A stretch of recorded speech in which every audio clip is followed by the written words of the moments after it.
Okay, maybe we'll start, other ones can join later. It's always good to be hosting the last session of day 2, but there's still remarkably many people over here. Hi, I'm JP, usually called Juha-Pekka, but I'm from the European Commission and DG ECHO. And since it's the last session of the day, we will try to have it more interactive and fun, because I know everybody is already tired. So there won't be long commission blah blah slides and so on. Just bear in mind our objective, as I said, we try to be more funny and interactive. So at the halfway point, we will switch into Slido, and we will be asking your user requirements and needs. Basically your needs, what you would need for Destination Earth from disaster risk management. We will have a couple of hopefully quick pitches from Piet and Steven will be on the floor here, and we have Ursula as well online, but they will give basically three different pitches of use cases, how Destination Earth has thus far already been used more for disaster risk management authorities. Without further ado, Piet.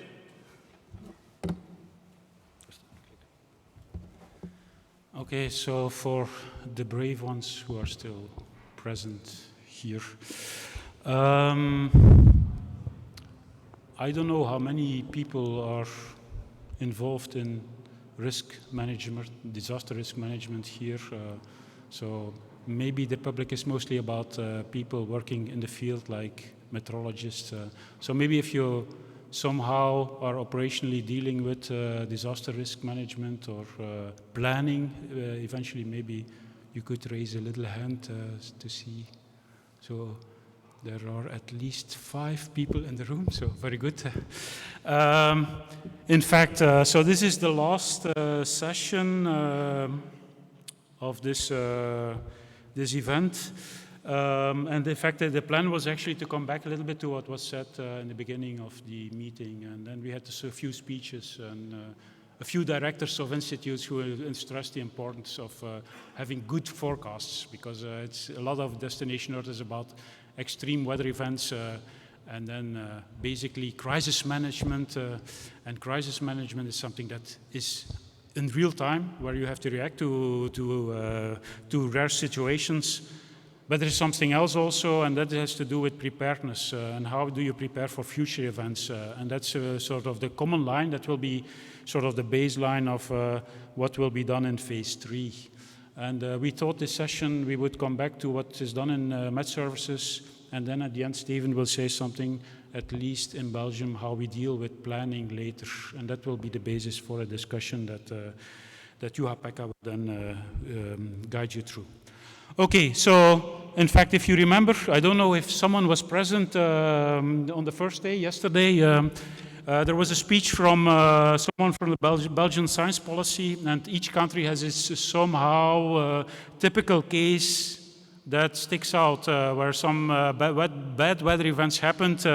And this was the case that was mentioned by Mark van Holz back from the Belgian science policy. So my aim is to explain it a little in detail to set the scene here.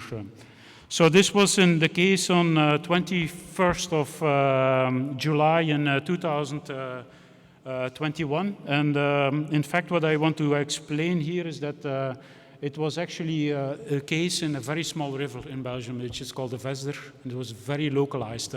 But the effect was quite enormous, as said yesterday. So people lost their lives.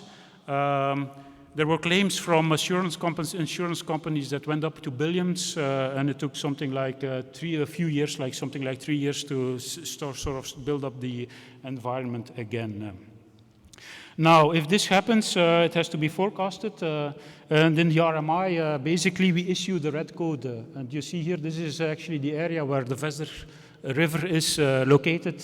And it was actually located for the area. So there is a sort of testimony of our head of forecasting in our institute that is stressing things that you have before already quite a lot in this presentation, in this event, namely that it's thanks to ECMWF forecasts, but also limited area models that, in fact, that were the basis of this red alert. Now, we have to continue to develop this, and in fact, this is what was the case for us. So I invite you to follow this. I do it again. What you should look at here is, what you should remember is very localized. So it's this small river here. This shows the precipitation. It was extremely rare because it went up to 280 millimeters, which is about 1/3 of what we expect annually in precipitation in Belgium, and let's say also measured in Uccle. And in fact, here you have what was measured by your radar system, and you see here the scale. So it went up to these 280 millimeters, and you see also it's very localized. And here in this picture, you have actually what we had available at that time in the weather office. So this is a 4-kilometer resolution run, and this is a 1.3. And in fact, Destination Earth started in 2022, and in between we developed this high-resolution models. And what you see here is the 500-meter digital twin that we have been testing since, have been developing and tested since. So you can actually follow what happened. So this one is a little bit later, and then you see slowly that these spots are filled up. But then if you could look at the color scales, you have to watch at this area, then you see that our 1.3 and 4-kilometer resolution they gave the right signal for the weather forecasters. They use these forecasts to issue the warning. But as you see, concluding that today, in some sense, if they would have had the extremes DT run, basically, it would have added a lot of certainty and confidence to issue this red code warning at this time. And so, where are we now? In phase 2, we developed these tools, and phase 3 will be, as Irina said yesterday, will be a lot about uptake in the NMSs. Okay, so this is Belgium. In fact, we don't do this alone. We also do this with partners. This is this DE330 project. And in fact, there is also an application that is related to hydrology, which is developed. And it was not just Belgium who is benefiting from this, but also the Swedish colleagues have had cases like this. So we will invite Ursula McKnight, who can testimony from the Extremes DT project, how this was felt and how this is developed, and how it can be pulled through to hydrological applications. Disaster risk management is not only about operational weather forecasting, but it's also about preparedness and resilience. And that is, let's say, the added component in Destination Earth. Well, we will develop sort of what-if toolbox to develop what we will call storylines and tales of future weather. And then after Ursula, I will invite Steven, who will actually show you how we will proceed in the next phase using these technology boxes to strengthen our capacities to deal with these situations.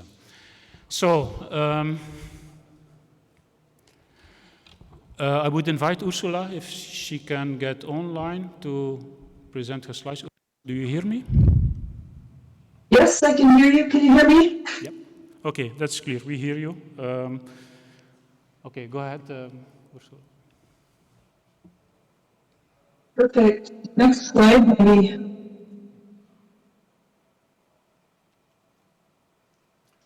Okay, so this is a slide that you have been seen before.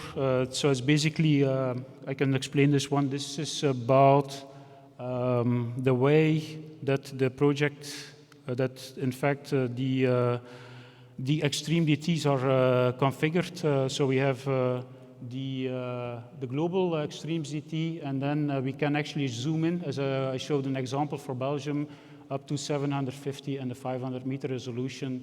And then related to this, we have this kind of impact sector models, which includes different ones like energy, air pollution, but it also includes one on floodings. And this is, as said many times before in this meeting, it's done with many, many partners together. And this includes quite some meteorological institutes. And Ursula will say a bit more about, let's say, the developments in this project on hydrological modeling. Exactly, perfect. So we have co-created a workflow for connecting the high-resolution NWP forecasts produced by the on-demand Extremes digital twin with impact sector applications. All of those mentioned by Pete already. And of course, today I'll be talking about the flood impact modeling workflow. So this is an automated workflow now, which enables the seamless transitions from the DT data through to the pan-European hydrological model called eHype, which stands for the Hydrological Predictions for the Environment. This model has been embedded in order to enable this seamless transition, but we also explored in the first 4 years of this contract providing NWP data directly to national forecasting and warning authorities. So that's the difference between the orange box and the blue box.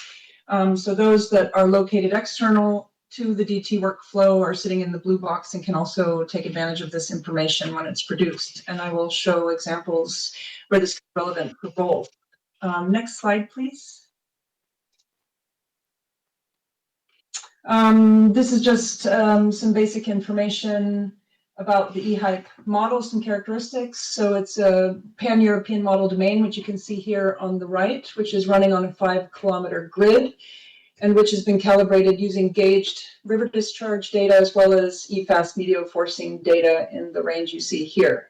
It's initialized daily using global DT precipitation and temperature, and this is required so that the eHype model is being spun up on a daily basis and is ready for the on-demand use.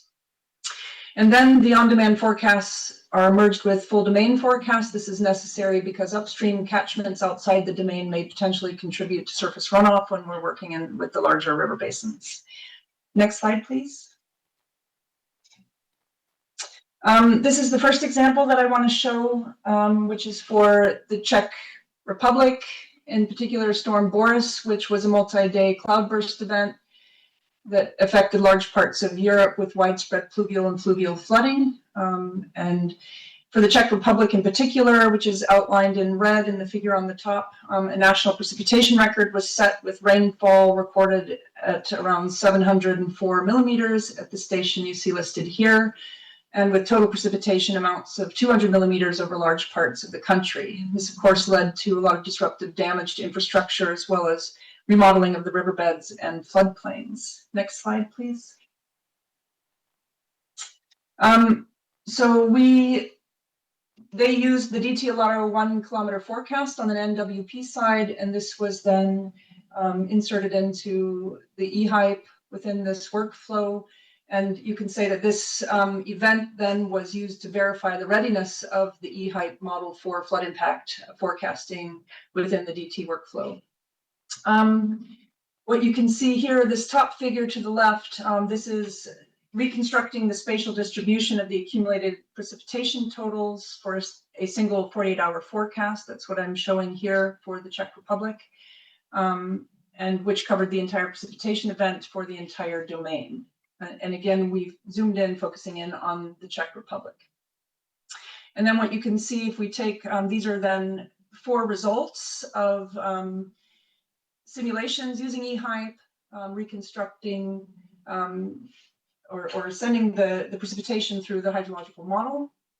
And the top figure then is illustrating a time series that's typically used by operational hydrological forecasters to evaluate the potential severity of flood events. And so what you can see are 6 48-hour river discharge forecasts depicted as they are developing over the flood event, along with the gauged observations, which is shown in the black line, and which has been provided by CHMI, which is the national forecaster for the Czech Republic. The top one is for a gauge, the red dot that you can actually see in the central figure. And so in general, we found that spatial precipitation and runoff patterns were captured well, and best performance was for monopeak, which is this top picture, but also for multi-peak flood responses when they occurred in large basins, which is what is underneath. So top right, the second figure. And then at the very bottom, I'm showing an example for a case where we had peak underestimation, that's on the left, bottom left, which we've linked to rainfall, uncertainty, and of course, small catchment variability. So this is a gauge in a smaller catchment inside the Czech Republic. But we could also see that eHype can provide inputs when gauges are destroyed, which is what I'm showing on the right. So we have an eHype simulation where the gauge was destroyed. Next slide, please. Then I want to present just quickly also a flood event that happened last year in Sweden. It was cloudburst in Västernorrland region, 6th, 7th September, where we also experienced unusually high rain intensities in total amounts. There was direct pluvial flooding, but also fluvial flooding, which occurred from Sunday onwards. So the event started on Saturday. It resulted in also in disruptive damage to roads and railways, as you can see from the pictures here, including one fatality. There was a car accident from a washed out road and 2 train derailments. Next slide, please. And here we can see the results from eHype. So this was DT Rome 500-meter forecast for the Nordic domain. And here we can say that eHype was being tested for its ability to support also national hydrological forecasting chains. So what you see on the bottom basically is stepping through hourly the precipitation on the left and total surface runoff on the right, simulations as reproduced by the eHype model. And this is then summed up in the top figure, top right, where you can see then the total forecast sum as a snapshot. And then if you look at the figure below, so all the way to the right, you will see discharge forecast shown. So the simulation by eHype shown in red against the observation at the gauging station after the event. And what we see here actually is that we got better event representation and placement, so according to placement and magnitude, than the national forecast. So what actually happened is that a rainfall warning at the yellow alert level was issued by SMHI. However, no flood warning was issued because this event actually didn't register in the national model at any level. So had my boss was actually on duty, Renee Capel, whose name's also on this presentation, and he said that had he actually had access to this forecast, he would have probably made a different decision on the ground in the moment and issued a warning. So this is an example where we can see how this service could potentially support on-demand operational hydrological flood forecasters. Next slide, and I think that's it for me, Pete. So back over to you.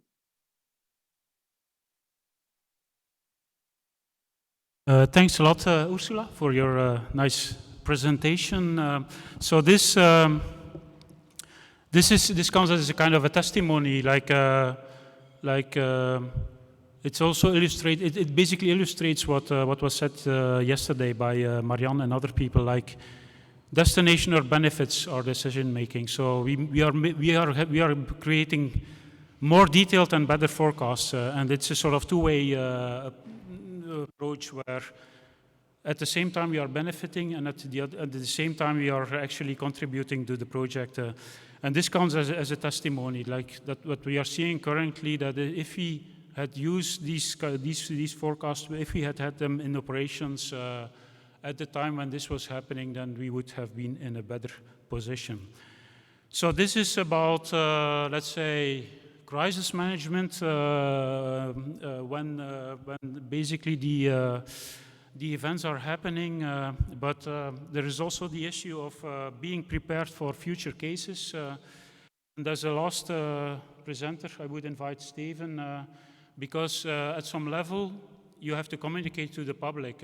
And what we see currently is that we see sort of convergence between what is climate issues and what are weather issues. And if the public sees a sort of prediction, you immediately get questions: what will happen in the future? Will it become worse? How will this look in a future case? And that's needed to prepare for the future. And we feel in the RMI somehow that if you can present this in a sort of context of weather prediction, like weather forecasts, it opens a new way for communication. And we have been experimenting in the RMI with this kind of communication.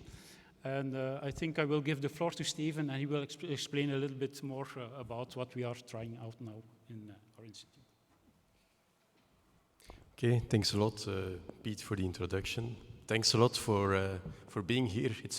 I'm honored to speak for the survivors of this two-day workshop. And I will try to make it, let's say, quite real life, quite tangible in these final slides of this workshop. So I have the task to talk about preparedness, and if we talk about preparedness, we are not talking about the average, boring weather, but we are talking about extremes. And being prepared for extremes is, by definition, quite challenging because they are rare. You do not have so many extremes.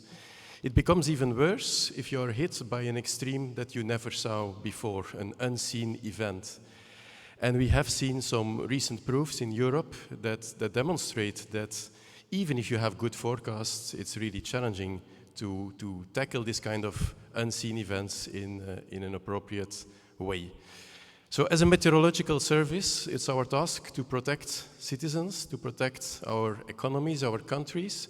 So it's also our task to try to come with methods, let's say, to visualize how these extremes might look like, how these unseen events might look like. Because we know in a world with climate change that we might be more vulnerable to extremes, that we might see more unseen events.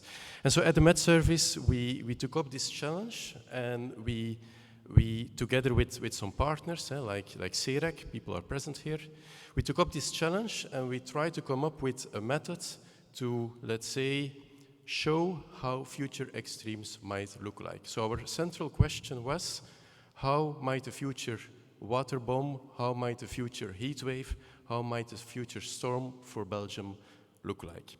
And that's the starting point. And let's now have a look at this strategy.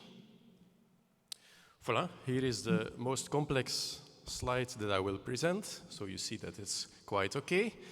So our methodology consists actually of 3 phases. So the first phase that we have is we first want to select an extreme event. Everything is about extremes, and we first want to look for one extreme event that we think is quite representative of these future extremes that we might see. And of course, it's very difficult to select one extreme event. So we came up with a scientific method to select this kind of event. And the paper actually was just 1 hour ago published online. So we have written a paper on this. And it's really very important to have a scientific foundation of your extreme event, because you can imagine that everyone can invent extremes, but stakeholders are not going to use your extreme if they don't trust the science behind the extreme. So that's really a very important step. You can do this in different ways. In Belgium, we decided to select an extreme from climate data sets. We have thousands of future model years. We selected an extreme from that, and the science behind it was based both on climate projections, but also on observations of the past 100 years for our country and for heat in our country. Because the pilot study that I will talk about today is about heat waves. So how does a future heat wave look like for Belgium? In the second phase, we take this 1 year, one extreme year that we selected, and then you have all the numbers. You have hourly temperature, precipitation, wind, and you can calculate whatever you want in terms of impact. So for example, we calculated for this future heat year what the economic impact might be on our country. How many working hours are we going to lose if this happens? We calculated the river temperature next to our big energy plants. Can we keep on producing energy at these locations because they need the water to cool, or do we have to switch off these energy plants during this year? We calculated, for example, the fire indices. What would be the fire risk during this particular year? And then, as a final step, we decided not to write a report, but we decided to present all this knowledge about this future heat wave year in a very, let's say, easy to understand way. So we decided to come up with what we call a tale. We have created a series of newspaper articles where we describe what might happen during this particular year. So the end product is actually something that is very easy to understand for everyone. You don't need to be an expert. There is one more thing that I would like to stress here, and that is that we had, during all these steps, we had long discussions with stakeholders. So we had meetings with people from the energy sector, meetings with people from health sector, event sector, whatever you can invent, because we wanted to create a heat wave and to calculate those impacts that they are concerned about. They have much more knowledge on the impacts than we have, so we wanted to do something that was really usable for them, and we wanted to produce something that they recognize and that they can really use. Okay, this is how the year looks like. So we selected one future extreme heat event for Belgium, and here you have, for every day of that particular year, the T-max and the T-min. And what you can see, for example, is that we have a first big heat wave beginning of June. And that is interesting, because this heat wave is a historic heat wave. We never had a heat wave like that in Belgium. But the timing is also very interesting, and it's not an accident that we selected this early heat wave, because we know if you have this kind of early heat waves that they can have an additional impact, for example, on health. And another interesting thing, if we would have this kind of heat wave beginning of June, all our schools are organizing exams, and Belgium is not a country that is used to extreme heat. So our school buildings are not so well prepared. This would probably mean that our schools will close during exam periods, and this might have significant cascading effects, because then parents need to stay home to take care of their kids. They cannot work in the hospital will be understaffed, and so on. So if you study this kind of extreme event, you see that there are many cascading effects that are present. Okay, so here I show you a screenshot of, let's say, the end product. Here you have one example of this kind of newspaper article that we produced. So here it's in Dutch. Most of you probably do not speak Dutch. But this is a newspaper article that describes how the health infrastructure in the city of Antwerp is under pressure during the first heat wave. And so these newspaper articles, they are based on all the numbers that come out of the tail. And they are also based on all the discussions that we had with these, for example, in this case, with people from hospitals. So everything, it's somehow invented. It's a fictitious newspaper article, but actually every sentence can be traced back to a conversation, to a report, or to numbers from our science-based study. As a final slide, I would like to show this, because you could think, okay, this is nice, but is this actually something that can really have an impact? And I can give you the answer, and it's of course yes, otherwise I would not have been here. But I can demonstrate that it has a real impact. In the previous weeks, some of our cities organized for the first time a crisis exercise related to extreme heat. So we have this kind of tabletop exercises from time to time, but typically it's for a terror attack or a big fire or a flood. But now, since a few weeks, cities in Belgium are organizing this for heat, extreme heat. And they are using our tail, they are using our numbers to set up this kind of crisis exercises. So I was invited in the city of Mechelen, a bit north of Brussels, and there the head of the police was there, the head of the firefighting department, the main hospital was there, all the people responsible in the city for domains that are related to infrastructure were there. There were crisis coordinators from the city level, but also regional and national level. And that was actually really very interesting to see. And they were very happy to do this exercise, because for them extreme heat is a new challenge, and in this way it becomes very real, very concrete. And so at the end of this tabletop exercise, they made a list of actions that they need to take to be well prepared for this kind of unseen event. So I personally strongly believe that this kind of exercise is really useful and makes really a difference. We are all producing terabytes of climate data, but for most of the stakeholders, that's not so easy to understand and use.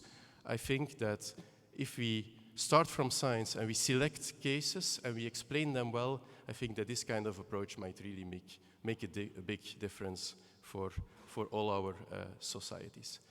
Voilà. Thanks a lot for your attention.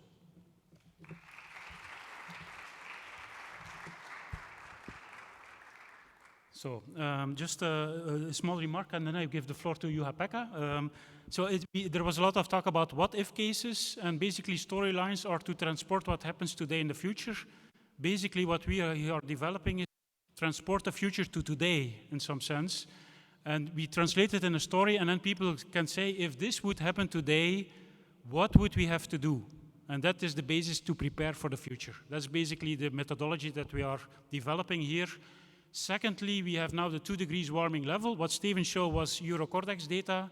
But of course, in one of the contracts that we are having, we are now looking at the climate DT to find these data mining. It will provide an extra data mining exercises to find these kind of cases that can help then this kind of exercise to get basically the information up to these people.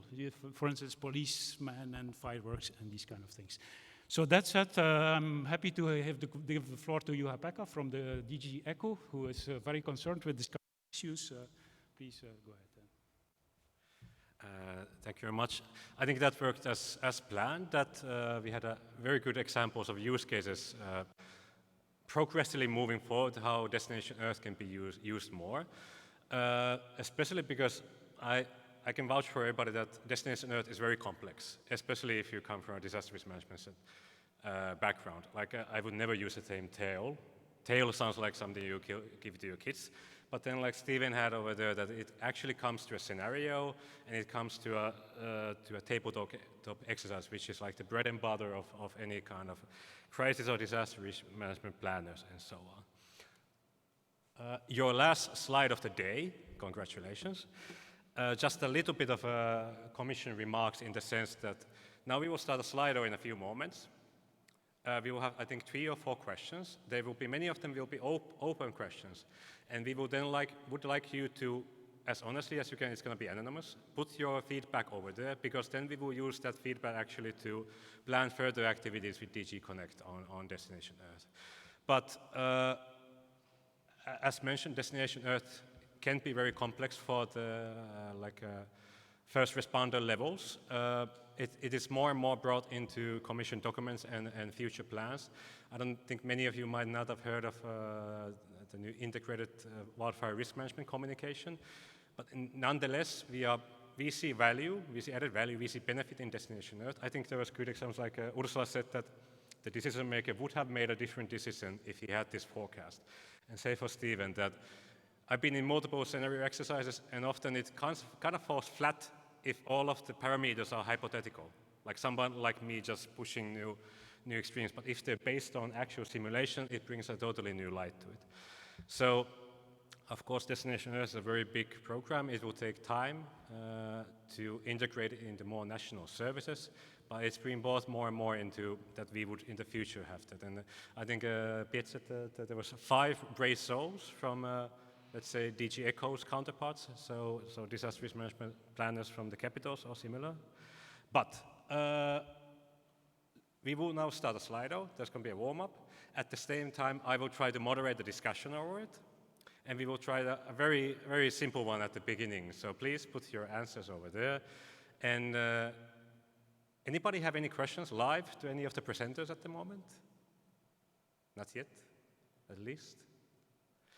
Okay, while you're putting your answers over there, I'm actually interested in, Steven, maybe for you, and since you had, let's say, most actionable use case, and congratulations for the paper as well that was now published. But I think many would be interested, and I'm going to be interested. What was the process that you actually get to the tabletop exercise, that you actually made emergency planners and so on to get to the same table and use Destination Earth for the tabletop instead of like a normal one? Please go ahead. Yeah.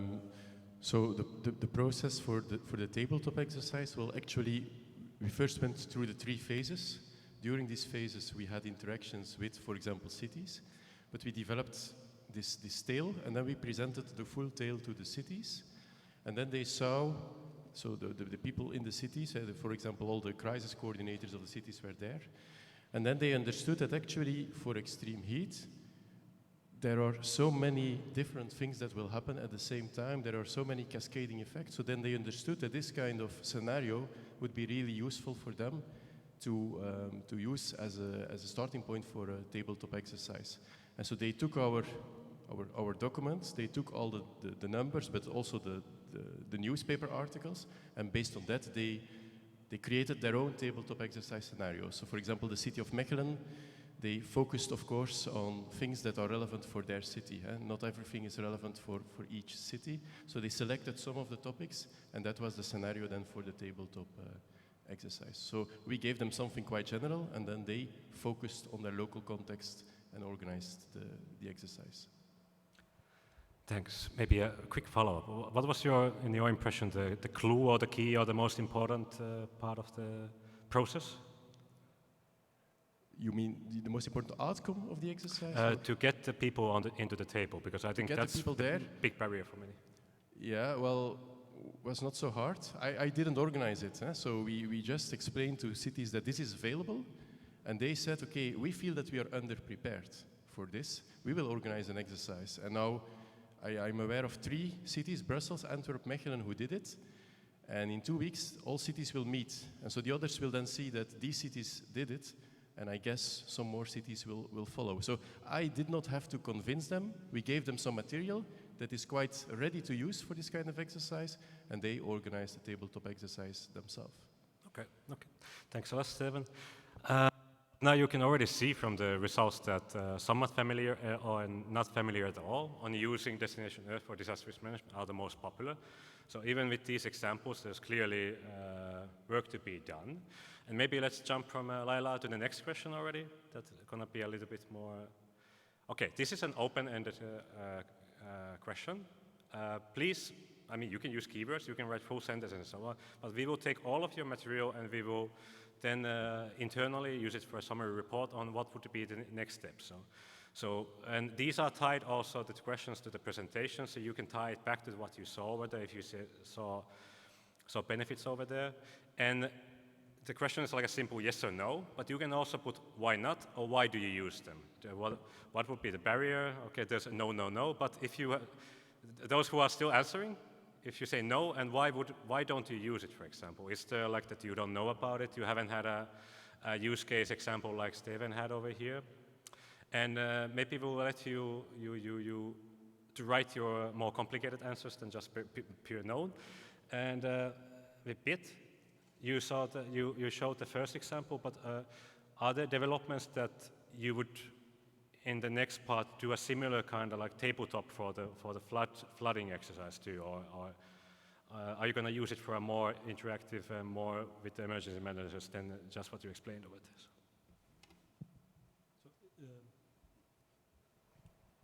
So the question is about operational forecasts.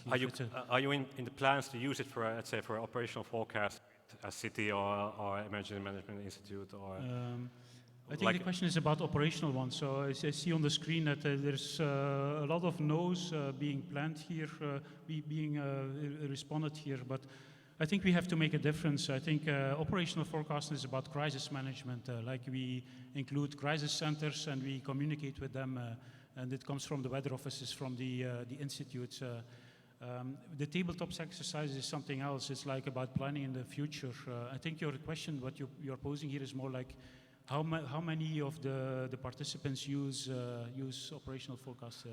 But you can use tabletop also for an operational exercise. Are you planning? Maybe you could do that for a, let's say you have a. Okay. Yeah. I think, as Steven has said, this is a bit out of our domain of expertise. I think your question is more like doing a sort of online, basically operational sort of simulation of an event, and then let people react to the crisis in sort of as an exercise. So as far as I know, I think that we do not plan this for the time being. I think the exercises that you have been done was more like seeing what would happen in the future. But I agree with you, this would be an interesting thing, an exercise to do in the future, basically, to see how people would react in the field if we would do something like this. I don't know if you would like to comment something on this. If maybe Ursula, you're still online if you want to react to that as well. Yes, I mean, I think there's, can you guys hear me? Is it working? Go ahead. Okay.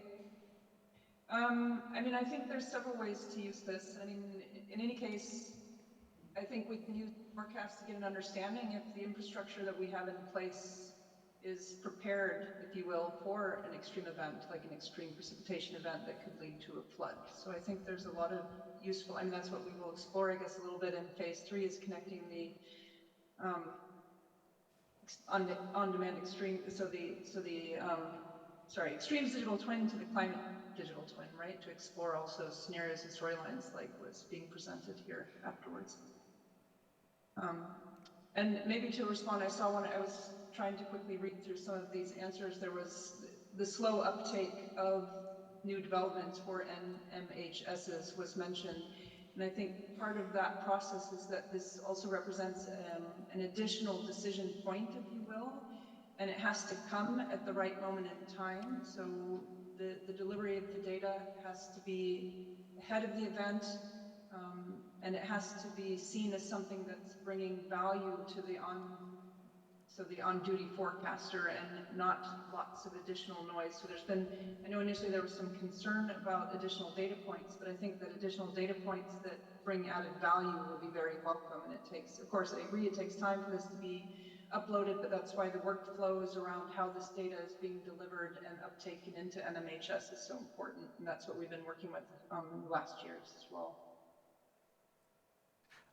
Thanks a lot. Anybody from the audience have any question or reaction you want to elaborate on? Oh, there's mic is coming from you, from behind you.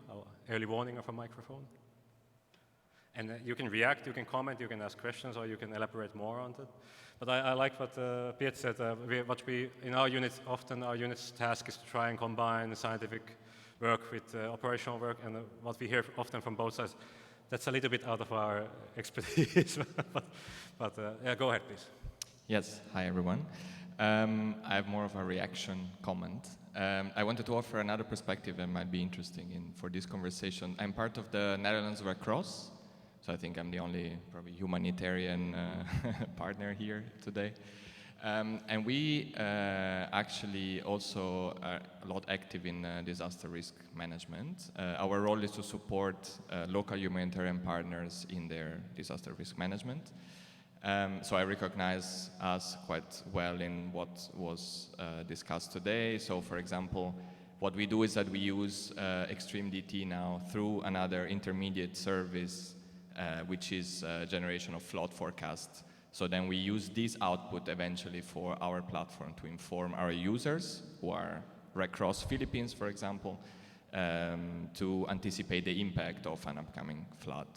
And I wanted to comment on, at some point, we were talking about the complexity of Extreme DT, on the use of Extreme DT. So I do think that it's hard to think how certain users, from what I'm concerned, especially in the Global South, local organizations can have the technical literacy or the time to really work on Extreme DT itself. So I think it's very important to have these services and downstream services that then can use this output to be able to make it as actionable information. And also the same as these tabletop exercises, we also do often support local organizations to do this simulation. So really to have this scenario, what if a flood like the one that happened 2 years ago, 3 years ago happened, then how this is going to be acted upon. Maybe two last things. So for me, the important things of having a service that really informs society are mainly two, at least on top of my mind. So one is that information really needs to be actionable, and it needs to be simple and actionable. And then also there is a need of, as I already mentioned, having these downstream services that really filter information and are able to provide the information that is needed by the decision makers. So it's often a very difficult exercise to do. But I think there's a need of having these intermediate partners often so that they can translate information from one side to the other. Yeah, thanks. Thank you. That's, I mean, I'm hearing a lot of like words that should, like Ursula meant that the data has to be right on time, and you mentioned actionable and so on. But Laila, maybe we can jump to the next question already, and while we have further comments, you can, the rest can use the free time to answer the next question. Please go ahead. So my question was whether, so what climate risk model did you use? So did you use one of the CMIP models? If so, which one? Was it a CMIP 6? Was it a SSP 3? Was it an SSP 5? And then did you consider the amplification risks of tipping points? And did you use effective warming, or did you just use regular warming? I think each one of you can answer what model you used and amplification risks for your presentation. I think you mentioned it over there, but please. Yeah, for what I presented, we used Eurocordex. So we selected an event from the Eurocordex ensemble, and actually to define, let's say, the characteristics of the event that we were looking for, we strongly used our observations, because we see that climate projections over Western Europe seem to be underestimating the heat waves that are happening. So we decided to give also a strong weight in this method to observe the warming. We decided to go for global warming level 2, so that's near future, and in this way we somehow stay a little bit away, I think, from tipping points, because we mainly expect these tipping points at a later stage. You do not agree? Well, okay. And then maybe the other addition, I think that many of our stakeholders were also interested in having information that is not too far away in the future for this kind of exercises, because they are already confronted today with extremes and with changes in extremes. So that's why we decided to not go for an end of the century global warming level 3 event, for example, but we went for global warming level 2. That's a little bit related to what was yesterday discussed by the director of KNMI. Yeah? There they did a similar exercise, but they took extremes in the climate of today. So they situated it even in the climate of today. We went a little bit in the future, but still near future. So no tipping points involved at this point for this exercise. Before we give it to Piet and then Ursula, but yes, please, I know you're all tired, please try to still input your answers. If you want to conserve your resources, there's one final question we will actually ask what do you need in the future to make Destination Earth more usable? But maybe there's one question coming up, but Piet and Ursula, if you would answer the previous question still. Just to add to your question about the selection of the models. So far we did it for heat waves, and then Eurocordex is 12 kilometers, that's fine. But what we have seen yesterday and today is that resolution pays off. This is also what I showed.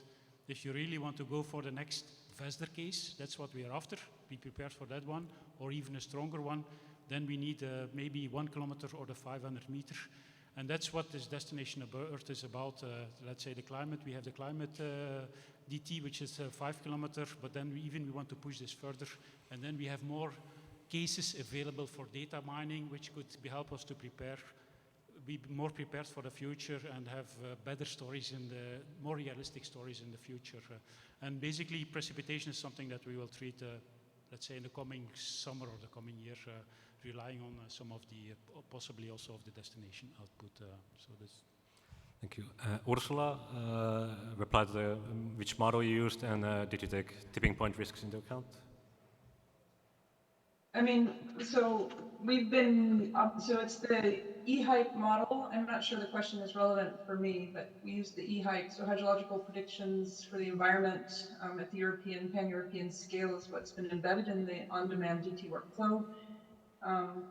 I mean, something that I could say maybe is that flood forecast quality will always be tied closely to the accuracy and forecasted precipitation amounts and its spatio and temporal placement. So for us to accurately forecast, predict, and then send out warnings for this. We need to know how much and where. And I know that we will explore in phase 3 a little bit also using more impact-based or consequence-based variables to figure out when, I guess, to help us understand and produce more realistic forecasts, if that makes sense. So I mean, if you downscale too far and you dump the precipitation into the wrong catchment, of course you produce a flood where it doesn't occur. This is also a problem. So it's a little bit to explore what types of variables, I guess, or what types of parameters could be used to further restrict and ensure that the forecasts that are coming out are as realistic and support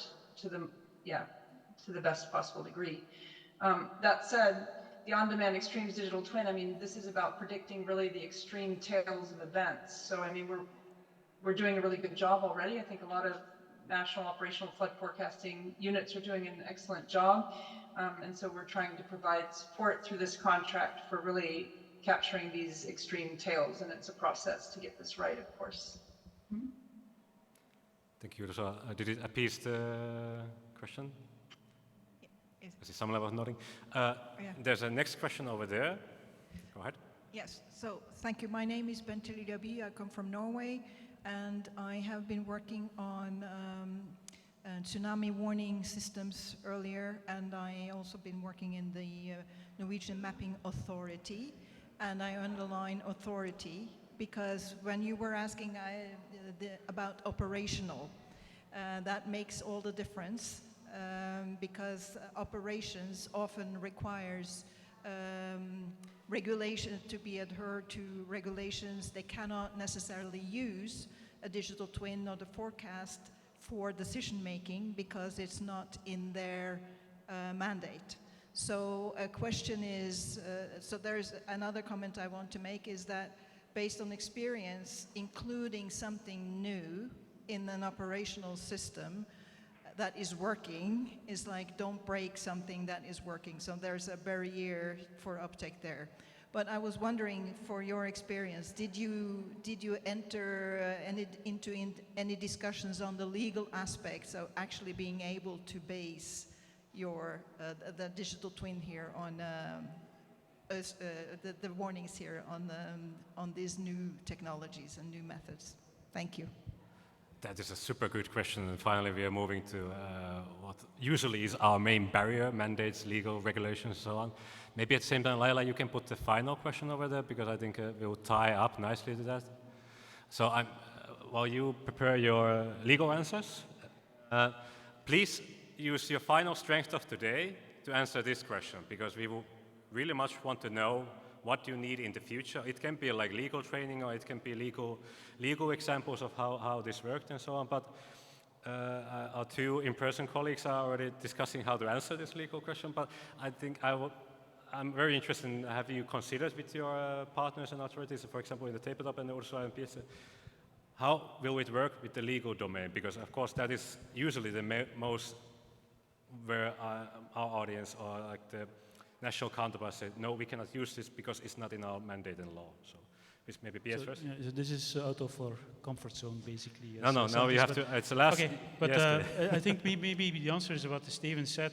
Let's say, as Steven said, once the tail is there, it starts to be picked up, and we assume it's be picked up by the people who understand the legal issues. So, I mean, this was very basic. You had sort of even policemen present there. So we assume they will speak to their superiors and they will take care of the legal issues. But maybe it's what we would stress here is that we provide the material input and we make a best estimate of how they can use it. But then they have to work with it. So it's, I think it was mentioned it should be actionable. So they have to get to work with the material they have themselves. And then we hope that the legal issues would somehow be addressed, I guess, by the persons who do the action basically after that. So I think that's the best answer I can give to your question. Thanks. Mr. Steven, your comfort zone? That's fine, okay. Ursula, how about in your context?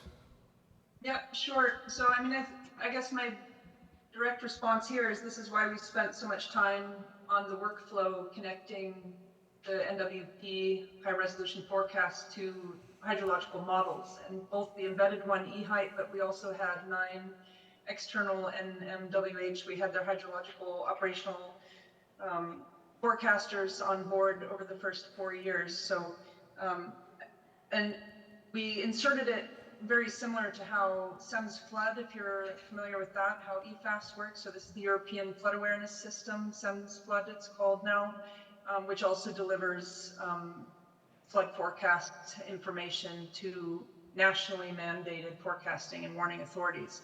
And maybe a last comment here in terms of making these outputs actionable, we always need connections to the local decision makers and to the local context.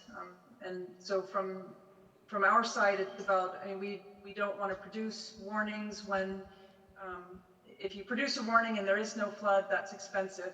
And it's also expensive if you don't produce a warning and there is a flood, right? So I see it as having decision workflows, ensuring that this type of information is coming in is not a burden to somebody who's working in an operational context, but that it's providing timely, necessary information, which helps them understand the picture that they're looking at in the moment so that they can make the best possible decision. I think that's what this is really about, and what we've been trying to enable.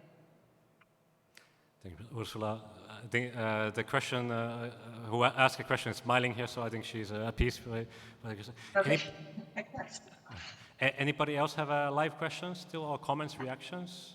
So I'm starting to like at least the answers that, there's one. I'm starting to like the answers on Slido, at least, but let's maybe hear your. Hi, thanks for the presentation. My name is Diogo. I'm working at the European Environment Agency on climate risk assessment. I think my questions are mostly to Stephen. I think that approach for constructing tales around these extreme events is quite interesting. I think you mentioned that you, when you construct these tales, you also provided estimates of damages and losses. And my question is, did you take into consideration the evolution of exposed assets, vulnerability into these measures?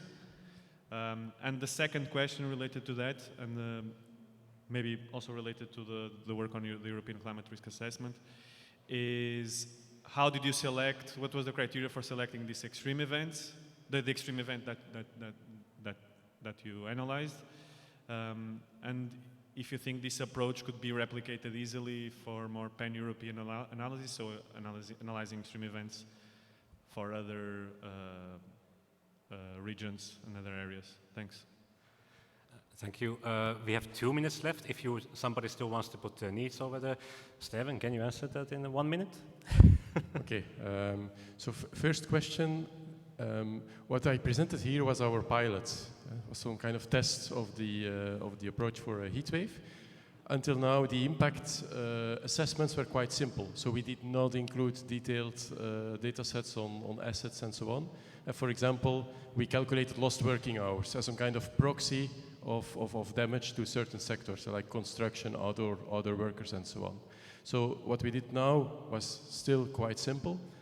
And also, we are not the best placed people to do the impact calculations. What we will do in the coming months and years, when this project becomes more operational and bigger, is that we will involve other academic experts and sectors to do this kind of impact calculations in more detail. So all the data of our case will be open, and we invite others to do very detailed calculations of impact, and we would like to collaborate with them to have the best possible estimate of damage. And your second question was hard to understand, but I think it's about, let's say, the generalizability of this approach to other regions and other extremes. I think very similar, this approach could be used for other regions and other extremes. For other extremes, other hazards, of course, the selection might be different. Like what Pete explained, if we want to talk about extreme precipitation, then we need to go to higher resolution models. So there will be some changes, but I think the philosophy could be copy-pasted to other extremes in other regions. Thank you very much, Stephen. We have 30 seconds left.